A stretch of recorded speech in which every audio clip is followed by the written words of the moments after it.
এই দেখো বন্ধুরা, আমাদের বাড়ির দুটো পুচকা লাভার। ও ফুচকা দেখতে পেয়ে যে কি আনন্দ হচ্ছে ওদের মনের মধ্যে, মন একবারে আনন্দে উৎফুল্লিত হয়ে যাচ্ছে। ফুচকাগুলো আমি বিকালেই নিয়ে এসেছিলাম, একটু বাইরে বেরিয়েছিলাম আর এদের দু ভাই বোনের জন্যই ফুচকা নিয়ে এসেছিলাম। ছেলে মেয়ে দুজনেই তো আনন্দে একবারে আত্মহারা হয়ে যাচ্ছে, বলে কখন খাবো ফুচকা, কখন খাবো।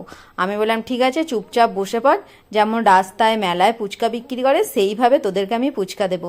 বলেই আমি পাতাগুলো ভাঁজ করে দিয়ে দিলাম।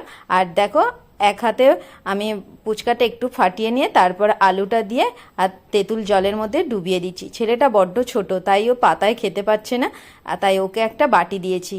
বলে এইভাবে দিতে দিতে আমারও এদের যখন দিচ্ছিলাম না, আমার মনটাও একবারে ফুচকা ফুচকা ইচ্ছা হচ্ছিল, জিভ দিয়ে যেন জল এসেই যাচ্ছে। তাই আমিও একটা খেয়ে নিলাম এদের সঙ্গে। বন্ধুরা, কেমন লাগছে আমার ফুচকা দেওয়াটা একটা ছোট্ট করে কমেন্ট করে জানিয়ে তো। আমার ছেলে মেয়ে বলে আজকে ফুচকার চ্যালেঞ্জ হয়েছে।